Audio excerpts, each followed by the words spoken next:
My name is Mayor Rich Latanzi, City of Clairton, and I welcome everybody here today for this very important meeting. I'd like to thank the Health Department, U.S. Steel, the environmental groups, the constituents, and everyone else that's in attendance. A couple weeks ago, we were notified about an event that happened down at the Clairton Mill, and I want to put up kudos to Denise Johnson-Clemens, my council lady. She reached out to Dr. Hackard. I got involved in the phone conversation, and there just wasn't enough information. Dr. Hackard thought it would be important for us to have a meeting sometime in the near future, and I reached out to U.S. Steel, and they agreed that they would be a part of the meeting as well. So here's the meeting today. What we're looking for is a lot of very important information to be transferred. And the only way we're going to have a successful meeting if everybody talks like an adult and we go ahead and transfer the information with transparency. We will have U.S. Steel go first. They're going to show a PowerPoint about actually what happened and which was the first event. Then the Health Department is going to talk about what happened with the Health Department and where they are with the situation. And the City of Clairton officials will talk about what happened when we got involved. And then we want to transfer the information to the group. Once we get our dialogue started, there's going to be many questions that are probably going to be answered between us. But at a certain time in the meeting, we will open up to the public for questions. This mic will be available for someone to come up for a question.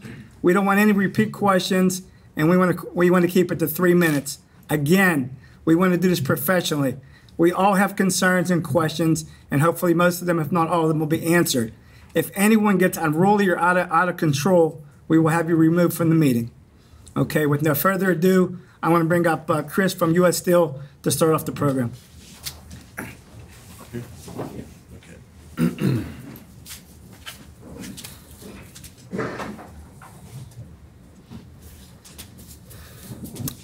Thank you, Mayor Latanzi, members of Clairton City Council, other elected officials, Representative Austin Davis, I see. Thank you for being here today. We welcome the opportunity at U.S. Steel to address this very important issue. As the mayor said, my name is Chris Maschantonio. I'm Director of Government Affairs for United States Steel Corporation. Joining me today up front are my two colleagues, Mike Rhodes, Plant Manager for the Clairton plant, and Tishy Woodwell, our General Manager for Environmental Affairs. We are here today at the request of the Mayor and City Council to discuss the situation at the company's Clairton Coke plant. I wanted to provide some information and context on why this is an important issue as it relates not only to our environment, but to the Mon Valley communities. The Clairton Coke plant is a critical operating location for U.S. Steel, employing over 1,200 men and women. It provides the company's major blast furnace operations with the required coke for the rest of the Mon Valley to produce iron and steel. The entire Mon Valley Works operation is fully integrated with the Clairton plant. Because of this design, it is among the most energy-efficient integrated steel mills in the United States. The Mon Valley locations also include the Edgar Thomson plant in Braddock, which employs an additional 800 people, and the Irvin plant in West Mifflin, where over 900 men and women work every day. All combined, the Mon Valley Works employs approximately 3,000 employees, the majority of whom are members of the United Steelworkers Union. On December 24, 2018, U.S. Steel Clairton plant experienced a significant fire. The fire resulted in severe damage to the facility, including certain environmental control equipment. My colleague, Mike Rhodes, will provide you with details on the situation next, the steps that are taken to contain the damage and mitigate the environmental impacts, and he'll provide an update on the current timeline for repairs. The safety of our employees, our partnering contractors, and our neighboring communities and the residents of the Mon Valley is paramount to this effort. We are devoting all necessary and available resources to ensure the matter is resolved as safely and as quickly as possible. It is our goal to not only quickly return the Clairton plant to normal operations, but to continue to improve on our environmental performance. The company is committed to achieving this goal. Collaboration between U.S. Steel, the United Steelworkers, and the Allegheny County Health Department over the past many years has been a major driver resulting in the continuous improvement to the region's environment. We are committed to do our part, and we are confident we will have a bright future together protecting not only our shared environment, but also to continue to provide the good-paying steel manufacturing jobs that have been the pride of the Pittsburgh region for generations. I want to recognize and thank our employees that are here today and the leadership of the United Steelworkers. I saw that Don Furco is here. Don is the president of Local 1557 of Clairton. Don, we want to thank you and your members for all the hard work and dedication to help address the critical situation, especially on the morning of the fire. I also want to thank our contractors and members of the Pittsburgh Building and Construction Trades. I saw that Jeff Nobers is here today. Jeff is the executive director of the Western Pennsylvania Builders Guild, representing contractors and the construction trade unions. I think I also saw Tom Melcher is here, the president of the Pittsburgh Building and Construction Trades. I saw Ken Broadbent is here, the business manager of the Steam Fitters, and a number of their colleagues are here. Thank you all for joining us, and thank you for the dedication and hard work that your members are putting in on this 24/7 down at the Clairton plant to resolve the problems. We also want to acknowledge and thank the Allegheny County Health Department for its help as we address the challenges together. We will continue to work closely with the Allegheny County Health Department and local, state, and federal elected leaders to achieve our shared goals and to avoid future environmental impacts to our neighbors and the Mon Valley communities. I also want to thank you, Mayor, and members of City Council and all the Clairton residents for being here today. I know how important this is. Our company is committed to solving these problems, and we appreciate your interest, and we hope that you'll find a lot of value in the presentation today by my colleagues. Finally, I want to share some news with you. I want you all to be aware that starting today, U.S. Steel has established a dedicated website to provide the information to the community on this situation. We will continue to provide public updates as new information is available, and you can access this new website at www.clairton.uss.com. So with that, I'm next going to ask my colleague Mike Rhodes to begin his presentation and get into some of the details of the situation starting on Christmas Eve. Mike? Okay, thank you, Chris. Good afternoon, everybody. My name is Michael Rhodes. I'm the plant manager at U.S. Steel Clairton Works. I'd like to start by thanking Mayor Lattanzi and the council members for inviting us here today to conduct this meeting. I've been employed at U.S. Steel now for 25 years. 17 of my 25 years I've spent at the Clairton facility in various assignments. And for over 3 years now, I've had the privilege of calling the team at Clairton mine as the plant manager. My educational background is local. I have a bachelor's in engineering from the University of Pittsburgh in chemical engineering. I have a master's in business administration from Duquesne University. We care about this community. It's a part of us. We live here, we raise our families here, and we're going to fix this issue safely and as quickly as possible with the help of all of those that Chris mentioned. All those building trades partners of ours came out immediately when we called and have been helping work through this issue. And I too tremendously appreciate all the support they've given us during the course of this difficult event. So this is an overview of what I'd like to discuss here today. And I'm going to start with just an overview of the Clairton plant and the processes at the Clairton facility. And we're going to go through an overview of the fire event that occurred on the 24th of December, 2018. I've got several photographs.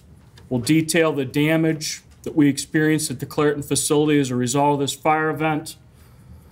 And then we'll update the group on the mitigation efforts that began really immediately and have continued to evolve and we continue to employ at this point in time. So as I said, I'd like to start the discussion today with a brief discussion of the process at the Clairton facility. So Clairton as many of you know, is a metallurgical coke plant. And the process of a metallurgical coke plant basically takes coal and we bake it in a series of ovens. And we call that series of ovens a coke battery. As the coal bakes in the coke oven, and in this picture, this represents the coke oven, gases are evolved from the coal as they bake in the absence of oxygen, in the absence of air. And we collect those gases from the tops of the coke battery. And when those gases evolve from the coke battery, they're very, very hot.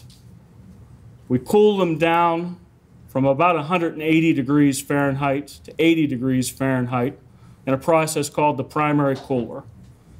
So this cooler gas stream is now transferred to the axis compressors. Axial compressors, or axis compressors as we call them, or our main axis compressors, begin the process at our #1 control room operation, which is a group of unit operations that compress the gas, cool the gas, and we recover the ammonia at the #1 control room. So these axial compressors are basically pulling the gas stream that we collect on the batteries from the batteries through the primary cooler, and then they push the gases through the rest of the chemical byproduct recovery process. So we've got a series of unit operations here that represent our #1 control room process area. So after the compressor, the gas is warmed back up to about 180 degrees. We have to cool that coke oven gas back down in this final cooler vessel. We cool it back down to about 80 degrees Fahrenheit again. And then we recover the ammonia from the coke oven gas in this stage of the process here, our FOSSAM absorber. So the ammonia-free coke oven gas leaves the FOSSAM absorber and goes into the group of unit operations in our plant that we control at our #2 control room area. And all of this equipment represents the unit operations at the #2 control room. #2 control room is what's called it starts with what's called a cryogenic gas separation step. The cryogenic gas separation is a very unique process to the coke making industry at Clairton. And actually this cryogenic gas separation facility that we utilize is one of the only such facilities you'll find in the world. And it's very efficient at cleaning coke oven gas when operating as normal. So the ammonia-free gas goes into this process and it goes through this, we call it the loading phase main regenerator. And as it passes down through this vessel is very cold. Cryogenics means very low temperature. And this vessel is full of small, round quartzite stones. So as the coke oven gas passes down through this vessel, several of the components that are in the coke oven gas freeze off on the cold quartzite stones in that vessel. And what you're left with at the bottom of this vessel is a very clean gas stream. Gas stream is mostly hydrogen and methane. And that gas passes up through another one of these vessels, basically to leave the refrigeration behind in the process. And it comes out the top of this vessel and goes into the large green pipes that you see that distribute our gas throughout the Mon Valley. Well, you can't operate this loading phase regenerator forever. Those components are freezing out. You have to remove those components that are frozen out in this vessel, and we do that through a process called sublimation. And sublimation is basically going from a solid straight to a gas. So the coke oven gas that is frozen out on that loading phase regenerator is pulled out of that regenerator using a machine that we call a vacuum machine.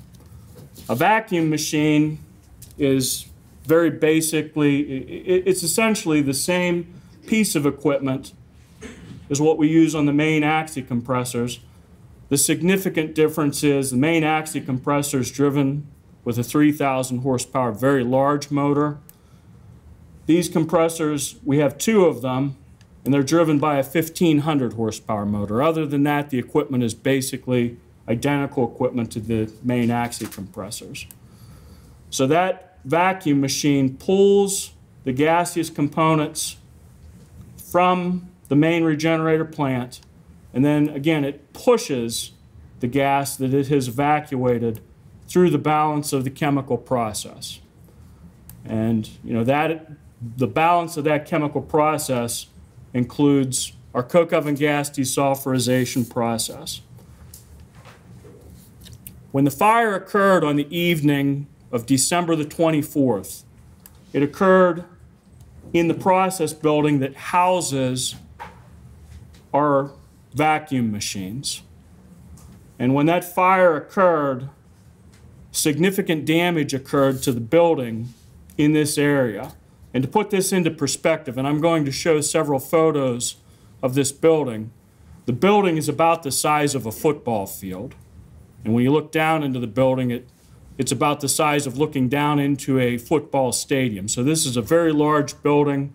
These are very large pieces of machinery, and there's very significant damage done as a result of the fire. So as a result of the fire, when it occurred, we had to shut the main regenerator process down immediately. And at that point in time, we have to bypass the coke oven gas stream coming from the #1 control room process around the main regenerators. And by virtue of bypassing around the main regenerators, you basically have to bypass that gas into the downriver fuel gas stream. So this next slide details kind of a cross-sectional cutaway of what an axis compressor looks like.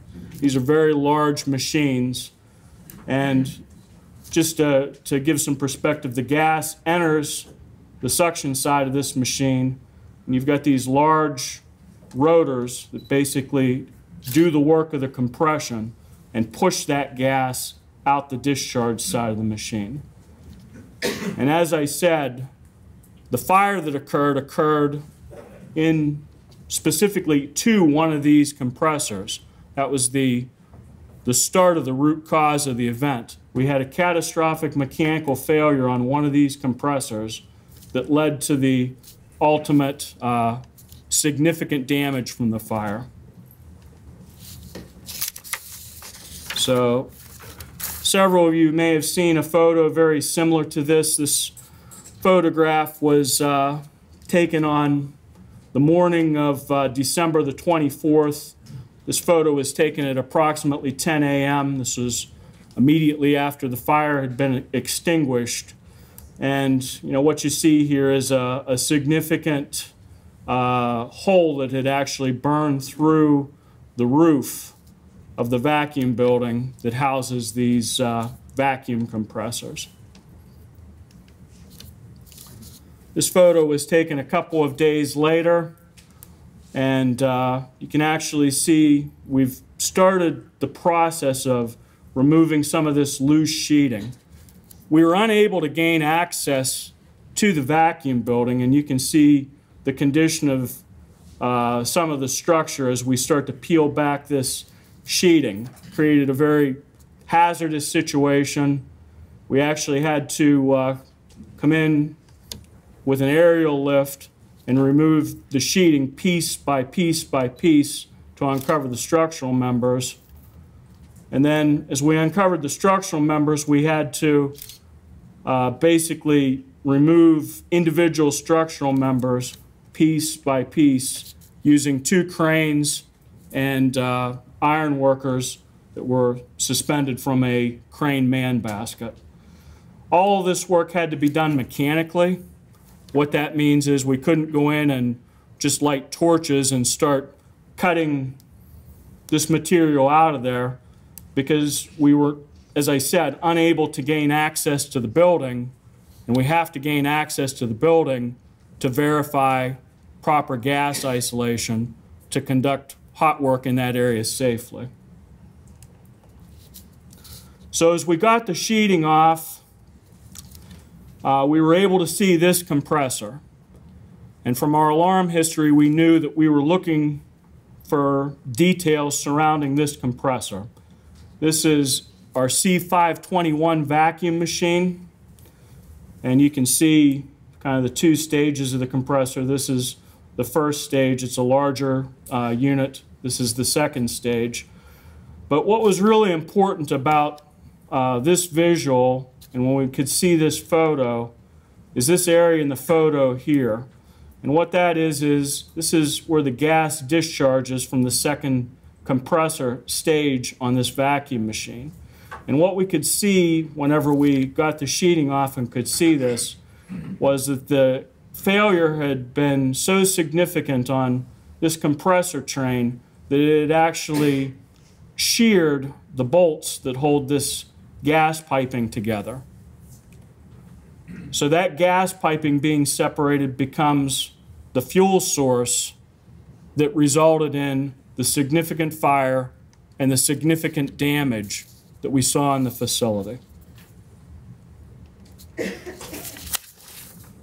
As we continued doing structural evaluations, it became safe to get into portions of the building. This photograph was taken a couple of days later. You can see that we've opened up a significant amount of the roof. We've peeled sheeting back, and this gives you another perspective of just the significant amount of roof structure damage that was sustained during the course of the fire event. This photo details the process that we had to go through to remove each individual structural component. You can see the damaged roof purlins have all been removed from this bay. The understructure has all been removed. And the crew is in the process in this photograph of removing one of these next structural roof purlins.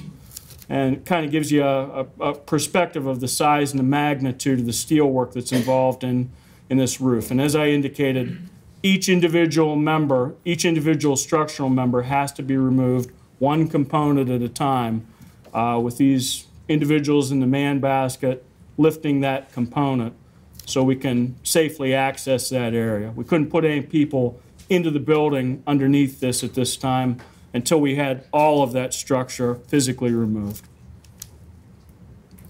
Just another photo detailing the condition of the roof and the sheeting as we continue to peel structure back. On January the 8th, we were finally able to access the area where the fire had taken place.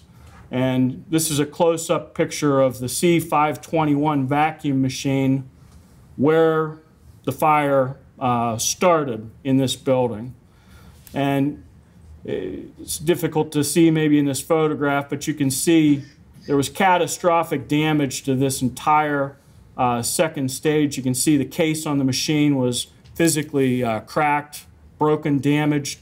That's a solid piece of steel. You can see that it's bent and distorted. That's the shaft that drives the rotor from the second stage to the first stage. So just a massive amount of damage to this particular compressor. So we know that the root cause of the event rests with this compressor. We're continuing to work through the process of investigating exactly what caused this type of a failure to occur. Just some photos from inside the building. The significant damage that occurred as a result of this event. You can see these were gauges and instrumentation piping. A lot of the plastic, all of the copper in these areas was completely melted, so significant electrical equipment damage. All that electrical equipment's going to have to be completely replaced. And then this is the last photo that I have in the slide deck here, but this shows the building. This was taken on the 16th of January. All the roof sheeting's been removed, and the sheet metal workers are actually starting to lay new sheeting on this end of the building. That's the far south end of this building. As I said, it's about the size of a football field. And in the south end of the building is the overhead crane that normally services all of this compressor equipment down in the bay below.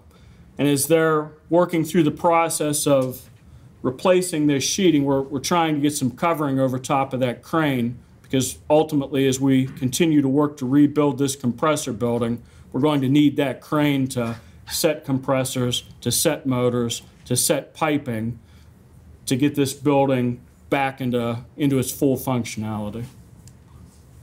So,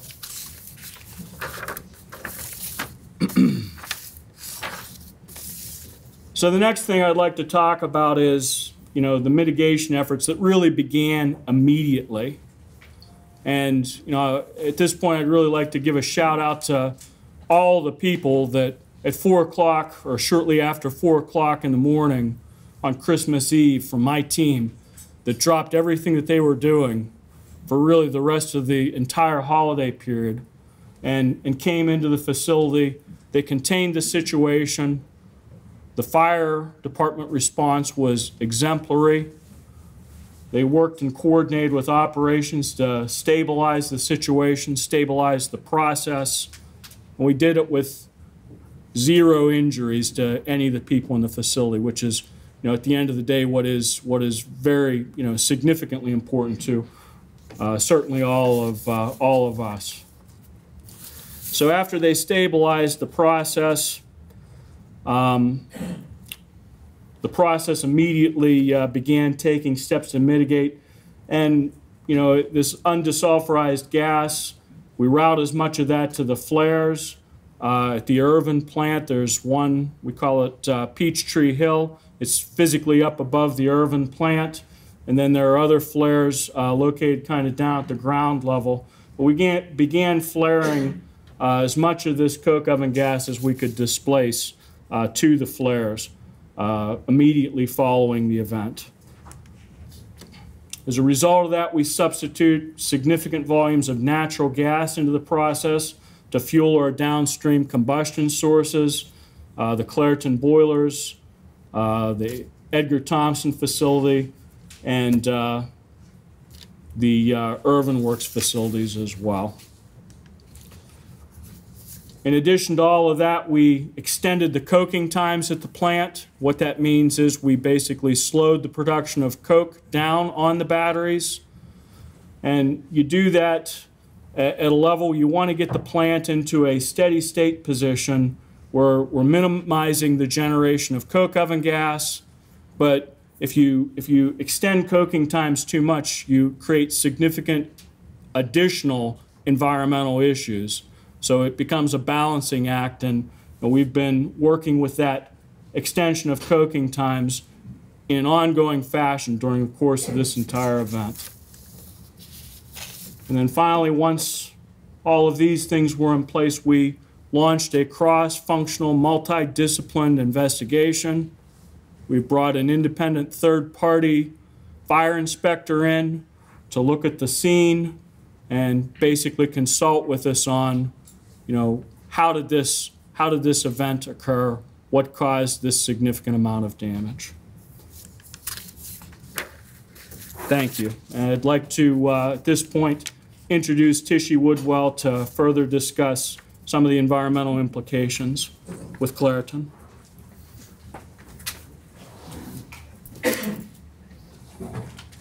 Hi, my name is Tishy Woodwell.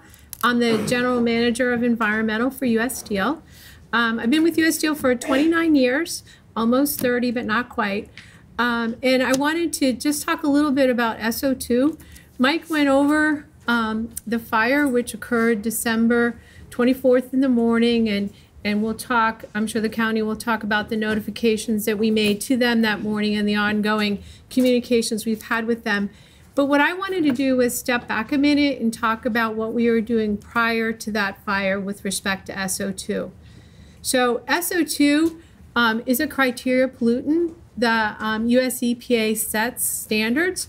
They had revised their standard and created a new one. The new standard that many of you've probably heard about was 75 parts per billion on a 1-hour basis.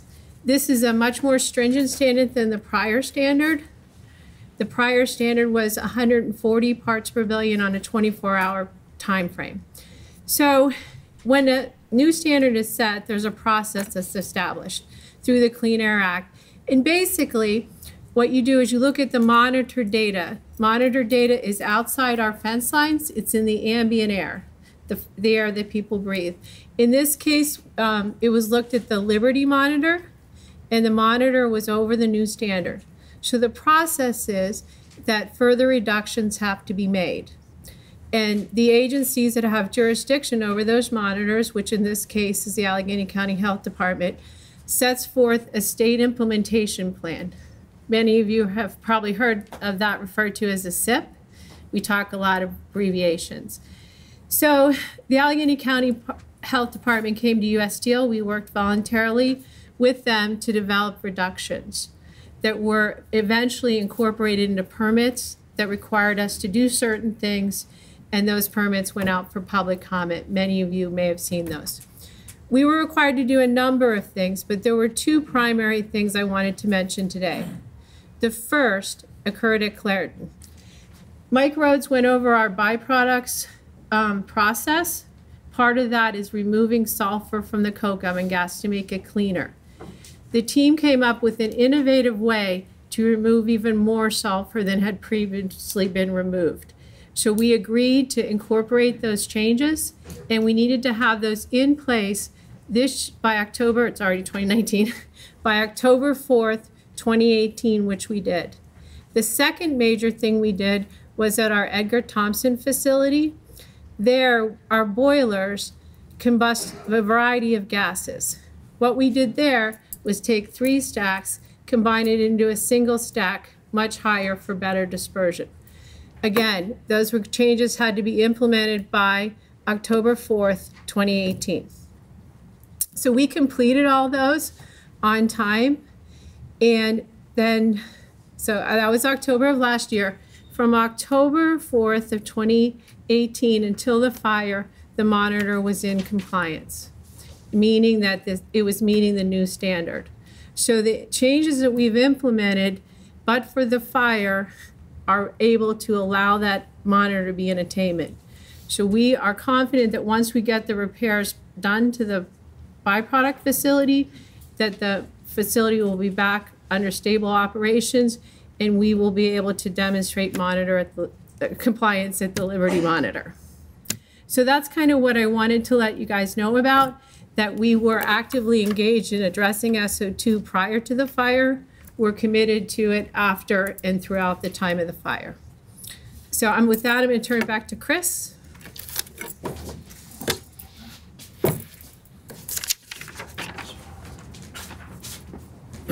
Thank you, Tishy.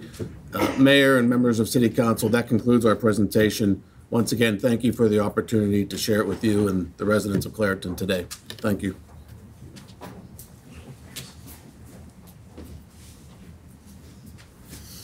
Okay, there were some interesting facts there myself that I saw that was, I'm sure that brought up a lot of questions. But before we get on to the questions, we're going to give the opportunity for the health department to come up and do their due diligence about what responsibility they took on and what information they gained from this fire. And I call up Dr. Hacker. Are you going to be the one to speak for the group?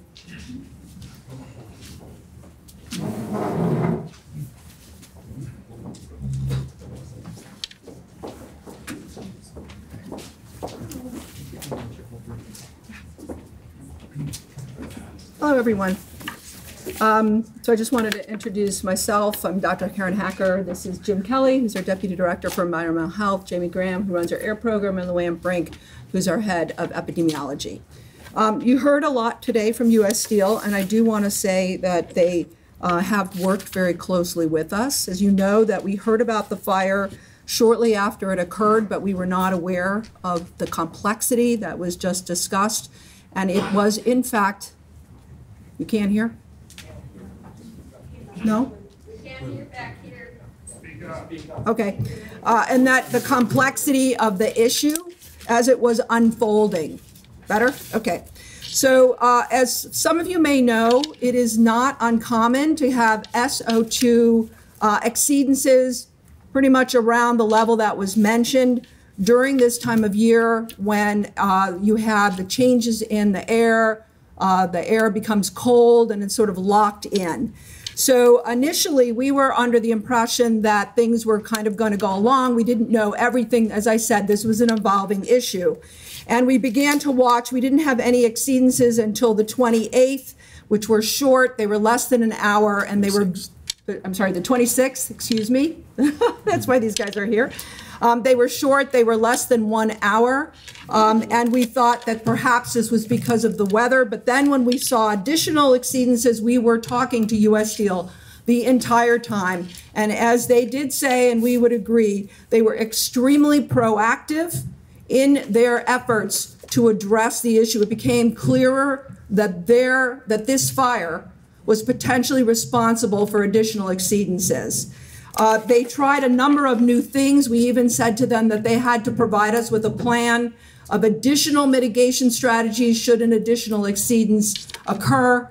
That was on that Friday prior to issuing the alert. And we had luck in that 2 days after that alert, after that discussion, there were no exceedances that weekend. But unfortunately, on the 8th, we again had exceedances. And that is when we issued the alert to the public saying that they needed, out of an abundance of caution, to understand that there was a potential for additional exceedances of SO2 and that SO2 has health implications. I am very happy to report that since we issued that alert, we have not had one exceedance at the Liberty Monitor of SO2. And we do believe that this is due to the efforts of U.S. Steel to address this issue. With that said, there are ongoing conversations. There are regular reports that we are posting. We have been watching the SO2 levels exceedingly closely. And even on days when we may not have appropriate dispersion, where we would be worried about potential SO2 exceedances, we have not had them. But we also recognize that this repair is going to take some time. We've been informed by U.S. Steel that that's likely not to be completed until sometime in May. And as a result of that, we are still in a potential risk situation where there could be additional exceedances. We cannot predict when these exceedances might occur, however. That's very complex, and we do not have specific information on how or when these might occur. Our hope is that they don't occur at all, such as we've seen in the last 2 weeks. So we continue to tell the public that the situation is ongoing, and we ask them to be aware, what we call situational awareness of what is currently going on. I do want to remind folks that the exceedances that we experienced were extremely short-lived. That means they lasted for 1 hour, and then the levels returned to the normal levels or even below the normal levels, which in many cases lately, if you see any of the information on our website, have literally been zero. The other thing is that they were not sustained. They did not occur consecutive days for very long periods of time. When we think about risks to the public, those are the types of issues that we initially are concerned about. How long do these last? How high are they? And will they, in fact, cause other problems? We have also been looking at emergency room data for asthma. We have not seen any increase in emergency room utilization from before the fire to after the fire.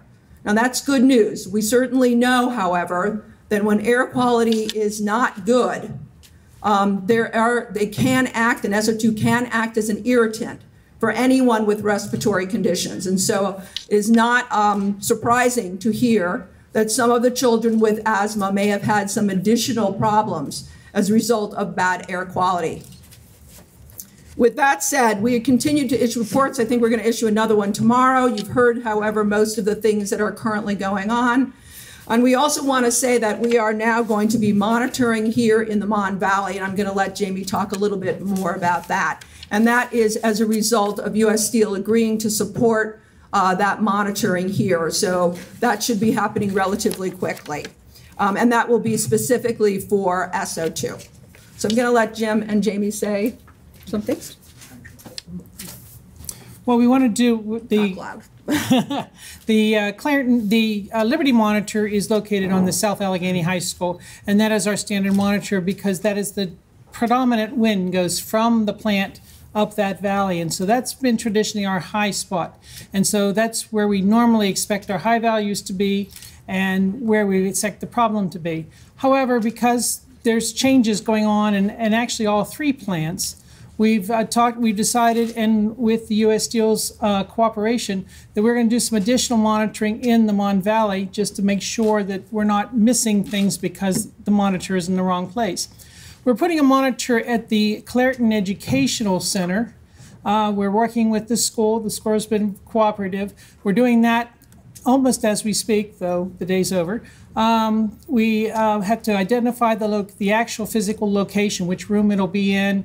We have to put some mounting equipment and get our equipment up and get it started. But we really expect it's going to be just days away. We should have that monitor up, and we'll be broadcasting that information as soon as it is available so that you'll see that. We're also looking for a site that's going to be downwind of the Irvin flares, especially the lower flares, to make sure that we're not getting SO2 from those flares as well. We have not picked a site yet, and we'll need some cooperation on finding a place that will allow us to put our equipment up. But U.S. Steel is doing the financial support and allowing us to get this done.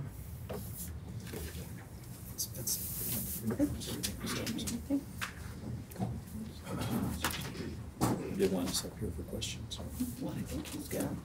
Okay, thank you very much.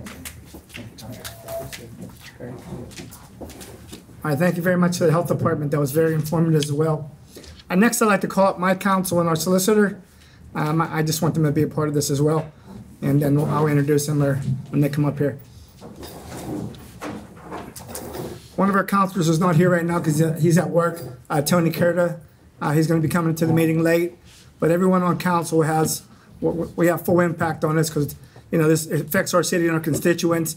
And we're the first line of defense for them when they reach out to us and say, hey, what's going on here? We don't always have the answers. And we were hoping about the dialogue today, moving forward, what we could do to improve. But I'll start first by saying I had surgery on the 26th of December. So I was laying around taking some pain medicine and so on and so forth. And coming around on January 8th, I'm watching the news, and it said there was a fire at the Clairton plant on the 24th, and that the numbers exceeded the limits, and anyone with any respiratory ailment, it's recommended you probably stay in the house and so on and so forth. I immediately got red in the face, picked up the phone, reached out to some of my colleagues at U.S. Steel and said, what's going on? So as a mayor of the city of Clairton, yes, I was disappointed that I didn't have information. Now, I'm sure U.S. Steel only has the due diligence of calling the health department to say, hey, we have an event, and they come up and investigate it. Somehow the city did not catch wind of that, and it's embarrassing, and I want to go moving forward to make sure that we're included. So I will let the rest of the council come up and introduce themselves and say a little part as well. For those of you who do not know me, my name is Richard Ford. I'm the deputy mayor, and I represent Ward 2 in the city of Clairton. First of all, I'd like to thank U.S. Steel and the Health Department for coming up and giving us this explanation of what has happened. Our citizens have really been concerned about this, and it's been an ongoing situation. So we didn't have all the answers. That was a very informative section. I actually worked in U.S. Steel and Keystone as an electronic repairman, so you guys know all of those pictures that you showed. I'm very familiar with that area.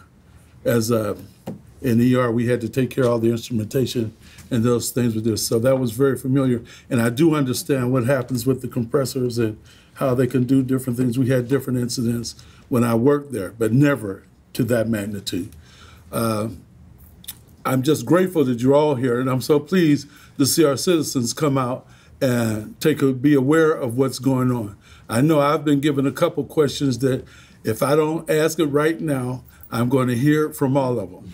So one of the main concerns that I know most of my constituents had was why have Clairton citizens not benefited from any of the fines that have been given to U.S. Steel? I did it, guys. All right? Yeah. So that's one of the big things. And I talked to Dr. Hacker, and we've done some other things. We worked on the layered processing, layered task force for Allegheny County. And I have a lot of faith in Dr. Hacker and doing her part as to the health department. I have a lot of faith in U.S. Steel to try to make it the best that they can.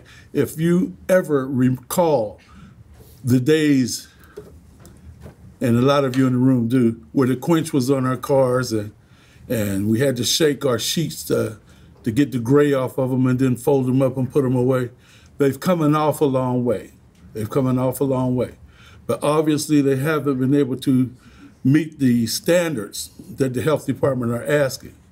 If they're being fined, why is it that we can't have a grocery store, a recreation center? Those are the two that comes to mind every time. And they say, well, you got to do something related to health. Well, if good food and exercise don't help health, I don't know what to give you. But again, I appreciate your attendance. I appreciate you guys coming out. And U.S. Steel and the Health Department, thank you so very much. Good afternoon. My name is Denise Johnson Clemens. I'm City Councilwoman for the 4th Ward. I don't have much to say because they sort of covered just about everything I wanted to say. But I would like to say that I am responsible for this meeting because I took it to my council and we were going to sit back and let things unfold. I felt it was necessary to press the issue. So I called Dr. Karen Hacker, who insisted on having a meeting ASAP. I was not able to get in touch with anyone at U.S. Steel, but our mayor did. So I thank you, Dr. Hacker, for taking the initiative to see to it that we got this meeting up and running, because I was very concerned about our citizens. We've all got multiple complaints from breathing issues, asthma. I have MS myself, which is also an environmental autoimmune disease. So I'm very concerned, and I thank you all for coming out, and we'll keep you abreast as we find out more. Thank you all so very much.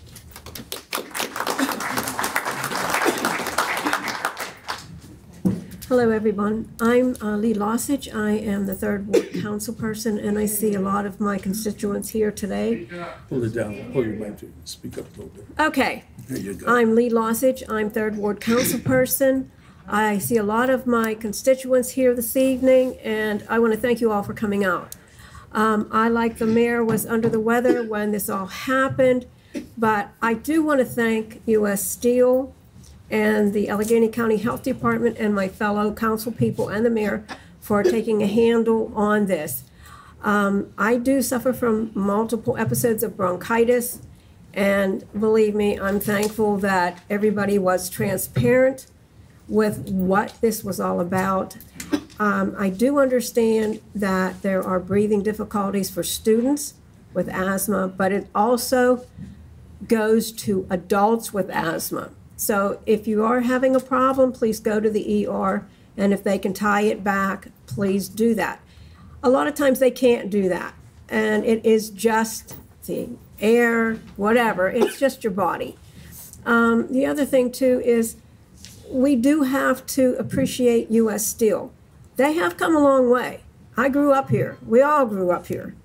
We all had a chance of moving away from Clairton, and I think you all will agree to that. I work in downtown Pittsburgh, so I travel the municipalities.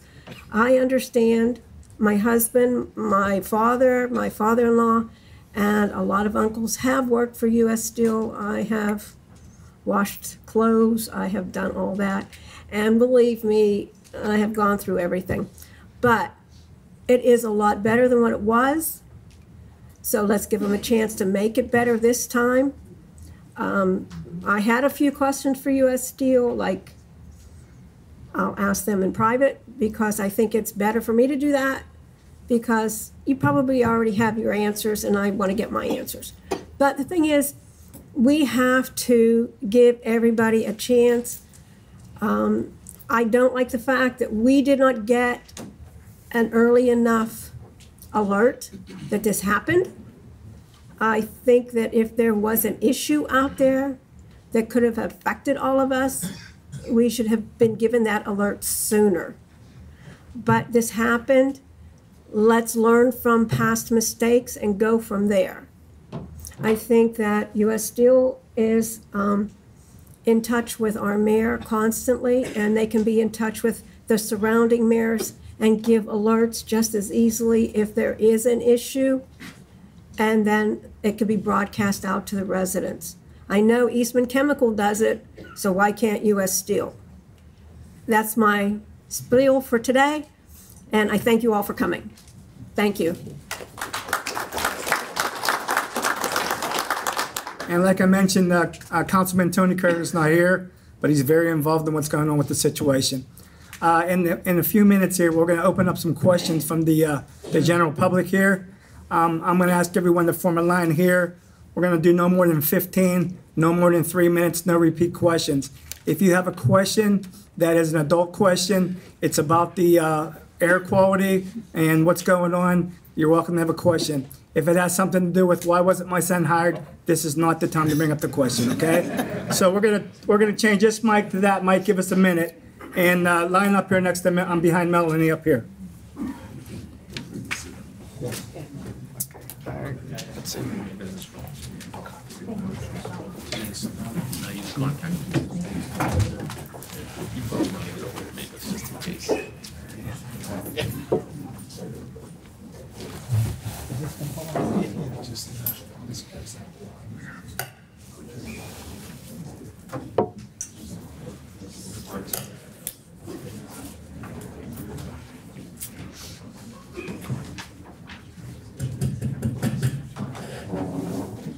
When you speak, please get close to the microphone.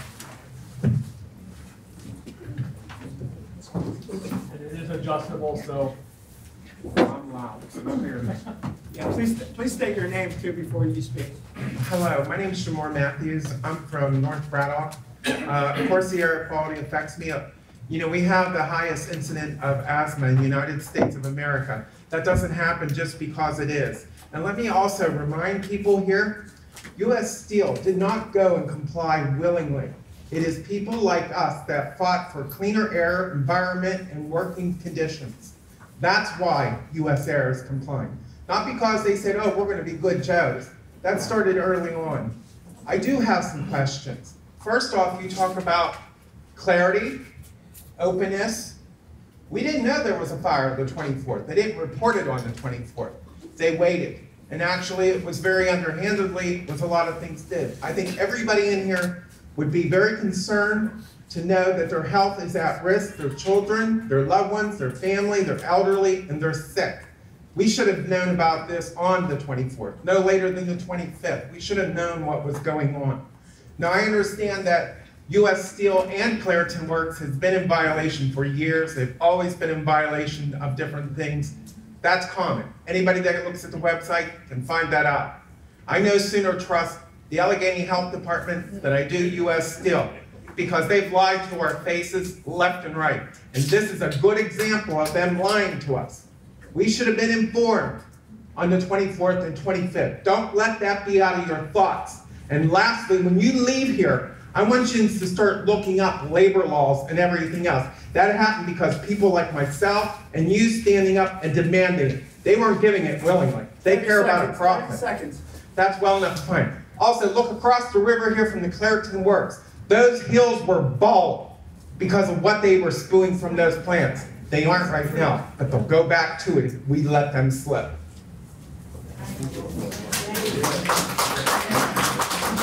Hello, my name is Melanie Mead, and I'm here to say that we as a community must stand up and we must band together.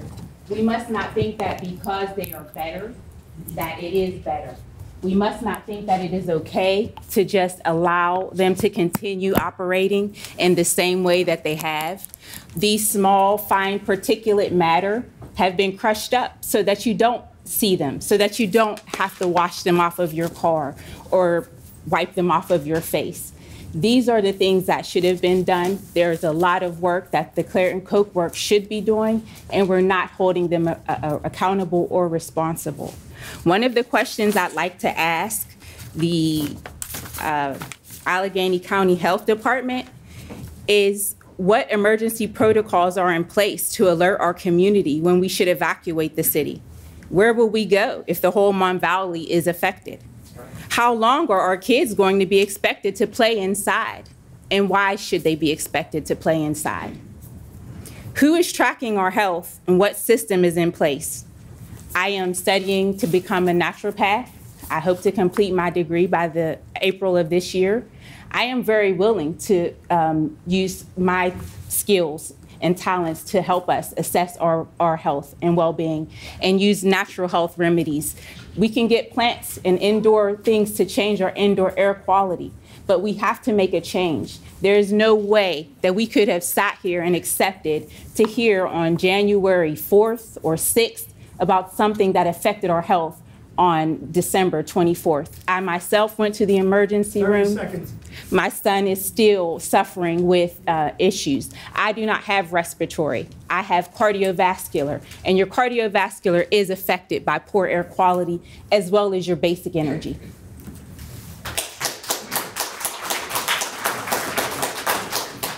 Hello, my name is Art Thomas, Clairton. Due to modern politics, I've gotten a habit of listening to what people don't say instead of what they do say.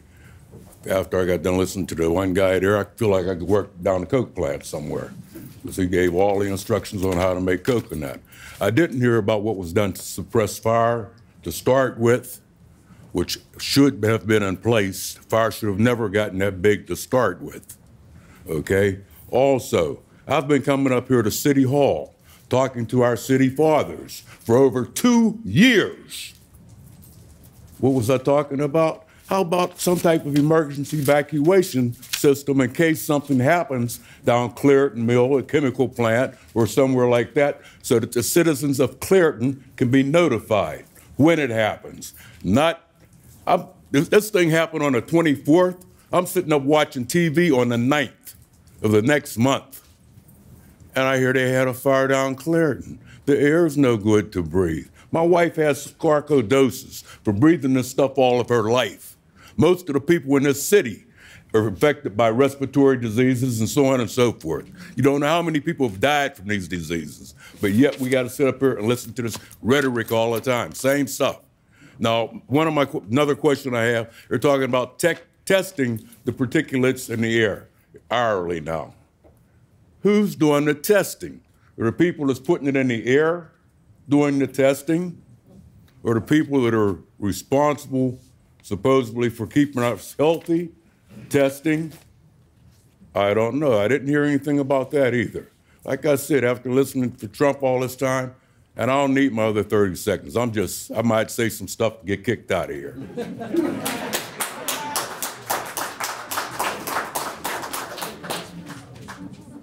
Cheryl Hurd.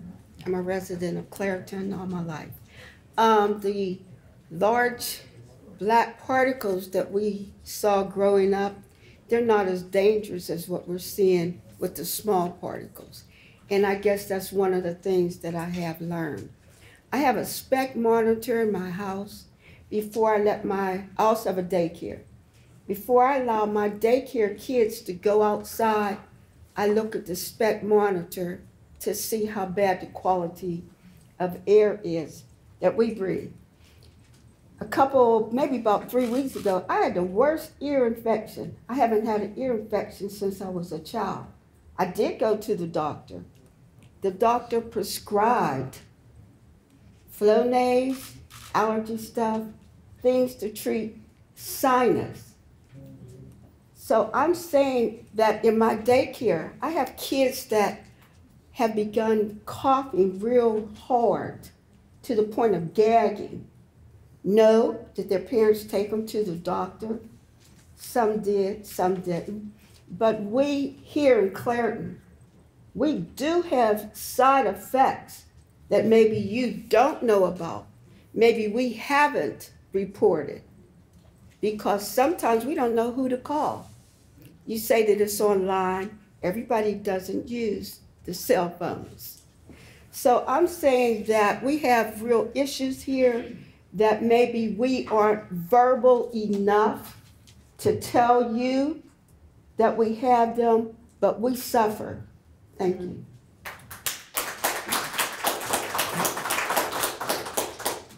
My name is Glenn Ford. Can you hear me? Yes.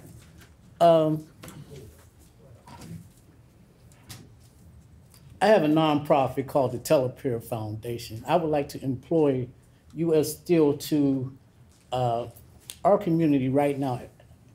We have the mayor's office, we have U.S. Steel, we have the health department. We don't have any citizens from Clairton speaking on our behalf.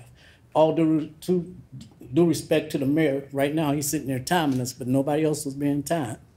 So what I'm suggesting is that we, U.S. Steel, allow a nonprofit, whether it be my nonprofit, churches, or whoever else's nonprofit, to have a voice, a direct connection with U.S. Steel. Okay, maybe a couple of members from U.S. Steel can also sit on it, but someone from, a couple of people from each ward be able to speak as a citizen, as a direct connect to U.S. Steel, you know, because we never had a voice. We never had a voice. Our community, this is the best it's gonna get, and we might not do this again for the next 2 or 3 years. So what I'm suggesting is we have a voice that through a nonprofit, whether it be the churches or whoever else. Like I said, I'm willing to use my nonprofit if it's acceptable, but we need to have a voice and be heard about, you know, not just the quality of air, but our community. We're a depressed community with U.S. Steel in our backyard. It really don't make no sense, do it? I mean, it really don't add up, you know? But we need a voice. We need to be able to have the community suggest to U.S. Steel, can you do this for us? Because this is what our people are saying. Can you do that for us? Or whatever, or what can we do for you guys? And vice versa, and have us work together as a community. Thank you. Hi, my name is Jacqueline Wade. My biggest issue with the entire thing is that we, the people of the city, know that this has been going on for a long time. And I didn't get here when the gentleman from U.S. Steel started speaking, but I wondered if that fire had got out of control, what would have happened to our town and to the people here. I'm really glad, because I go to all councils, everything, sewage, everything. I am so glad to see this amount of people come out today with a concern about the city of Clairton. We're a great city. We're trying to rebuild ourselves. We're trying to restructure ourselves. And this is a very important issue because this affects every individual in the city. I don't care where you live. I don't care how you pay your rent. I don't care about any of those things. What I care about is that each individual feels that in their heart, that they're proud to live in the city of Clairton and they want to make it better. We've had very many situations that have occurred in the town, and we've never, if I can remember, I think one other incident, did we get this many people out. If we could get this kind of crowd out to go along with some of the issues that the police department wants to instill, that the mayor and the council want to bring forth, that the school needs. When we talk about the things that are crisis in our city, we have to be fulfilling that purpose as a citizen to come out and speak for what we want. If tomorrow they say U.S. Steel cannot accommodate everything that we need, so in that respect, Representative Davis or something says, well, you know what we need to do throughout the county and the area I compare, we need to raise taxes to get more things to be responsible and to take an initiative to do things. We'd all be upset. I can't even remember the last time Clairton's taxes rose.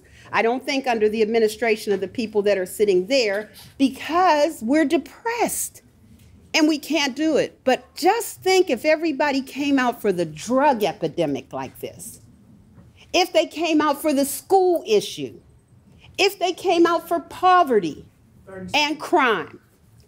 If we can get ourselves wound up, we can conquer the things that make and break our city and that give us that bad reputation. If we have to start with U.S. Steel, there let it be started. But I think as a citizen of the city of Clairton, everyone needs to search their heart about what is really important for their family and their life in this community. Thank you. Hi, my name's Matt Mahalik. I am a resident of Allegheny County. I spent half my childhood in the Mon Valley in Braddock. I have 3 generations of steel workers before me, all of whom worked at the Edgar Thomson Steel Works, and I'm also the director of the Breathe Project. And the question that I have is, what's going to be done to protect the health of the residents of the Mon Valley and Allegheny County with what this plant is doing? We have a plant that is operating in violation of its Title V permit, which specifies that pollution equipment needs to be installed and operating. And furthermore, there is no plan for how to mitigate that. We have untreated coking gas being burned in a flare, the Peachtree flare, and that's spewing out into our airshed. Under no circumstances is that a specified condition under the Title V permit for the Clairton facility. So what's to be done? The only thing that can be done to protect the health of residents in this region is to put the plant in hot idle. Hot idle is a sanction that the health department itself has recommended as a criterion if this plant cannot be put under control under its enforcement action from May, and if that's an appropriate action for long-going pollution problems, which this facility has, and that's the current situation at the Clairton Coke Works. So hot idle should be specified. There are circumstances in other states where, with the Tonawanda Coke plant in Buffalo, New York, which couldn't put its operations under control, and the state of New York stepped in and shut down that coking plant. We're not asking for the plant to be shut down. We're asking it to be put in hot idle so that the pollution is not being rained down on people in this community, on the 130,000 people that live within 5 miles of this plant, and for all of the people in Allegheny County. Thank you.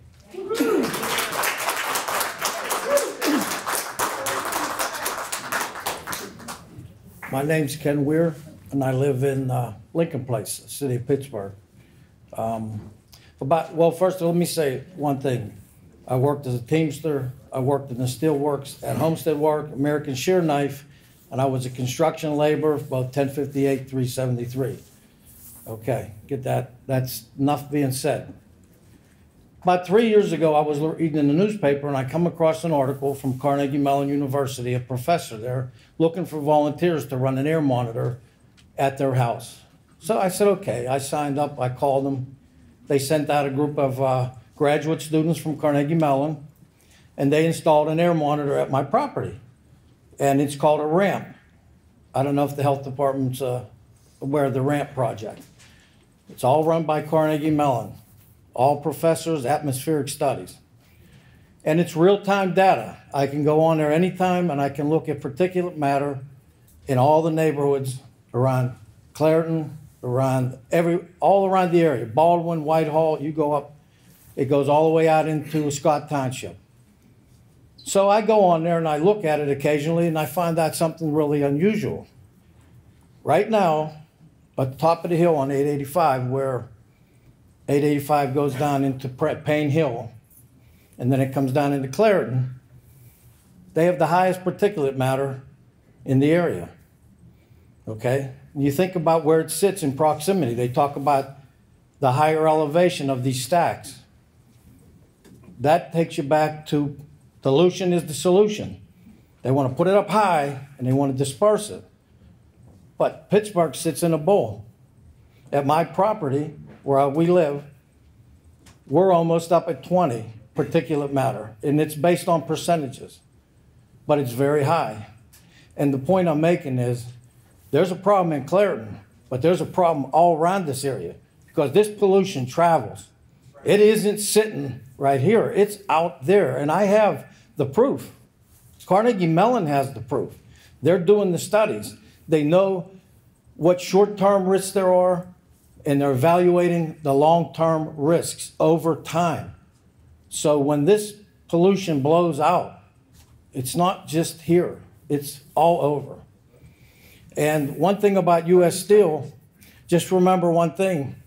When they're done with using Clairton, they will shutter that and walk away. They've done it in Homestead, Gary, Indiana, all over the country where they're not profitable, they're going to walk away. So yeah, they give us jobs right now, but labor has to get on board with this. We can make them do it better, okay? And it's labor that has to do it. Like I said, I was a union worker my whole life. Wrap it up. Okay, so just remember, they shut Youngstown down, and then they got smart. They called it the salami method. They shut Youngstown down all at one time, caused a riot. But now they got smart. They'll chop you up like a piece of salami, and they'll knock it off. And when they're done, they're going to be done. Thank you.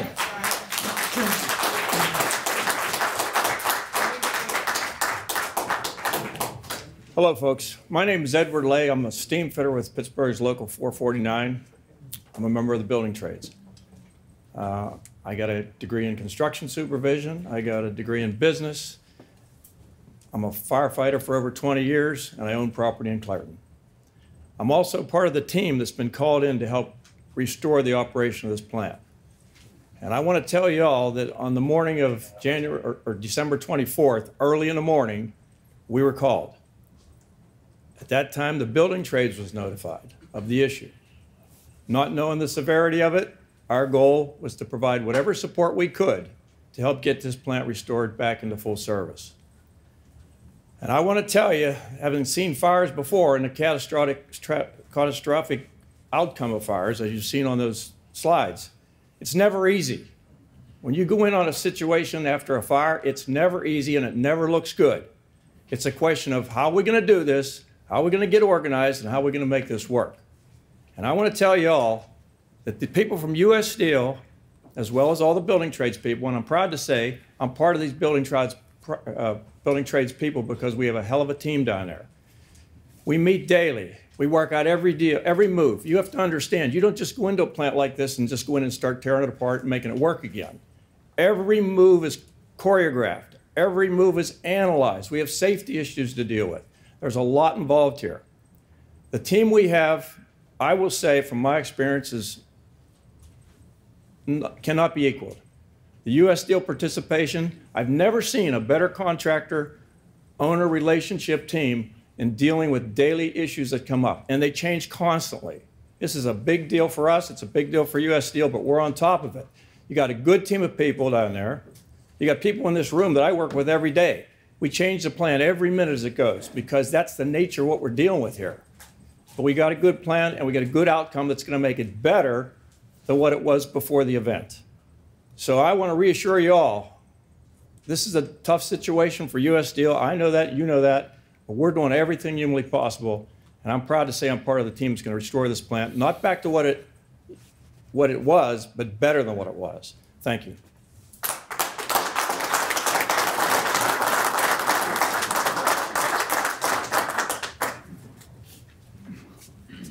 Okay, I'm going to try to wrap this up here real quick. There was a lot of interesting questions. The one in particular that Melanie talked about with the health department about the children and all that. I'm sure you guys got an action plan where you guys could be proactive with that, and we will have some discussion later on with that as well. You can stand up if you'd like, or you can come up here. Yeah, because I saw there was most people had opinions, but there was a few legitimate questions.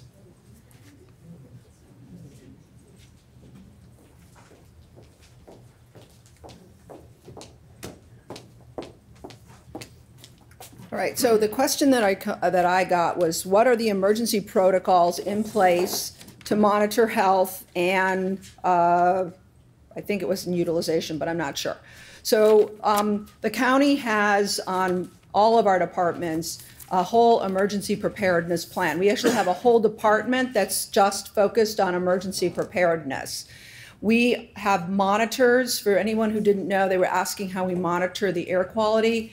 We have monitors, I think we have 9, am I correct, across the county? We have 18 of Ooh, sorry about that. All right, things are jumping out here. about 18 monitors. We have all right, we have a very large monitoring plan. We particularly have a monitor at the Liberty Monitor, which is the one that monitors, by and large, the emissions from U.S. Steel in particular. The details of that monitoring are done every single day, depending on the monitor. SO2, for example, is monitored every single hour. I know it's challenging to find these things on the website, but they are all public knowledge, and we're happy to provide a link if it makes it easier. So you can scroll down and you can actually see the actual numbers on the Liberty Monitor. We do the same thing for PM 2.5 and for the other criteria pollutants, but they get measured somewhat differently based on what the EPA requires reporting. But all of that information is done regularly. That's how we know if there's an increase or a decrease in emissions. And that's also how we understand what additional activities need to be done with our industries to get us into and hopefully below the compliance levels that we have to be at to meet the Clean Air Act of the United States. When an emergency occurs, so I will say to you at this point in time, this particular fire, while catastrophic in terms of U.S. Steel's plant, did not pose a massive emergency to the region. As I mentioned, it didn't because we didn't have continuous elevations in the monitoring over time. Excuse me, can I finish speaking? Do you want to let me talk? Quiet, quiet, quiet. Quiet. Thank you. The current situation with the monitor did not show a continued, sustained elevation of SO2 to the points where it was considered toxic. As I mentioned earlier, there were small increases that were initially seen. There was one that was slightly higher to the original, as you heard from U.S. Steel, when they decreased the level for SO2. They were short-lived and they were not sustained.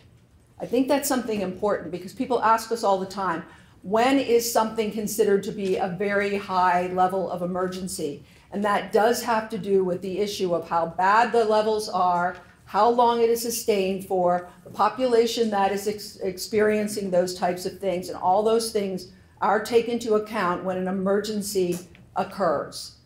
The other thing we do on a regular basis with the state health department is that we have something called syndromic surveillance. Big words, but what that means is that we are getting constant feed about what is happening in emergency rooms. This is the same information we get, and it was actually instituted after 9/11, so that we could also identify if there were any potential terrorist types of activities, if there were huge volumes of people who had various infectious diseases, all those types of things.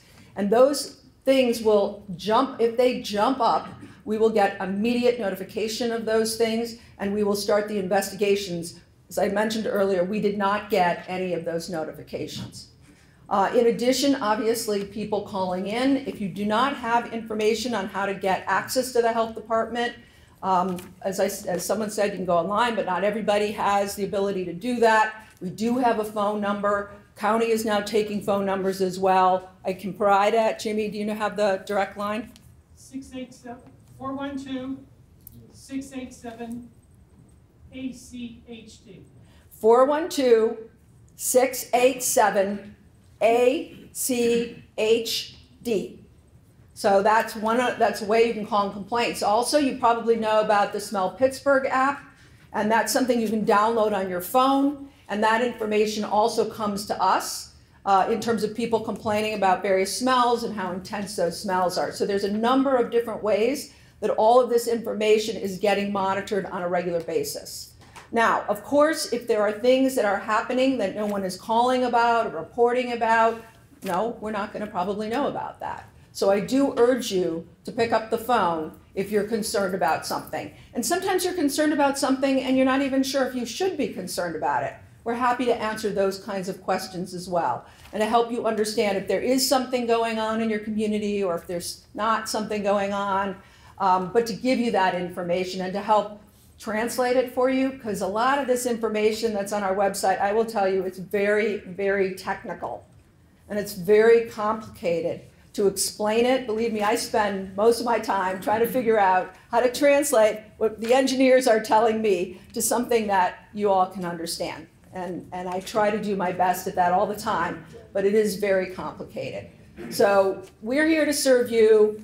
You probably know that there's a very large situation going on right now where we have an order against U.S. Steel that if they do not improve in terms of their violations in the first 2 quarters of 2018, and we're already in the first quarter, that we have told them that we will put 2 of their batteries into hot idle. However, they are appealing that order, okay? That order is currently in a hearing process, very lengthy process. I believe there was 4 to 5 days of that hearing process. The second fine that we just recently fined them, they are also appealing. Now that's their prerogative, but it does mean that these things then go into the hearing and ultimately potentially into the court process. These things then take a life on of their own, as I'm sure you know, in terms of moving forward. That is the challenge, I think, in many ways of trying to do the regulation that we're doing, is that if in any way, shape, or form an order is perceived of as arbitrary, it will likely get thrown out. And that is the challenge that we have before us as a regulatory agency, is to make absolutely sure that when we are fining an industry or doing an order, that we have absolute confidence that that order will stand. So, okay. One other thing that comes to mind to me, there was a lot of people that mentioned about U.S. Steel and their commitment to the environment and to the communities. Is there anyone that could come up and have a few words about what your commitment actually is to the environment and the people? Just what some of the things you're doing in place?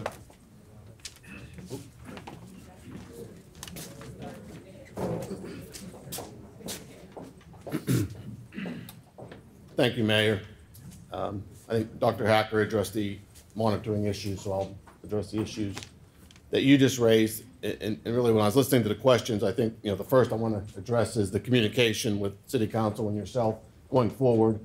And we can certainly do our part and talk to you more about activity at the plant and improve that line of communication. And I gave you my business card, and I'm happy to talk this week about that.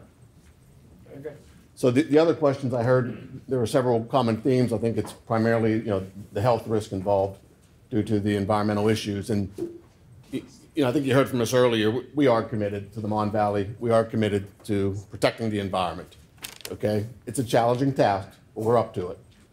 The health impacts are of primary concern because we've been here for 100 years. Our employees live in the Mon Valley, their families are in the Mon Valley, they're your neighbors and friends. So we do care and we are concerned. So what we've done is we've talked to Highmark Health, Allegheny Health System, and we're going to partner with them and provide Clairton and Mon Valley residents with more consistent access to health care screenings for newly experienced respiratory issues. We just worked this out today. We're still talking about some of the details, but Allegheny Health has told me that I can share with you that all the community members need to do, if you have concerns, health-related concerns, call 412-DOCTORS. Let them know that you have a newly experienced respiratory issue, and the professionals at the Allegheny Health Network will help you. So that's a partnership we're going to have with them moving forward. We're also talking to them about some other possibilities as well. So I hope that answers the questions. We are committed to the environment. We're going to do our part. Our employees are committed. I know Don and his team, steelworkers, are committed. So we're going to do our part. And we appreciate you and City Council having the hearing. Chris, there was a question about if it's free of charge or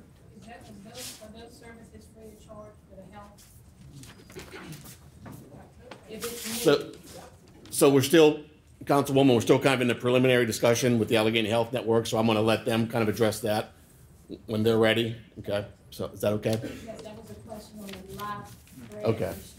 All right, thank you. Okay, there was a question about the emergency management plan with the city of Clairton about evacuation. And I'm pleased to say that about 3 or 4 months ago, we voted on the new plan.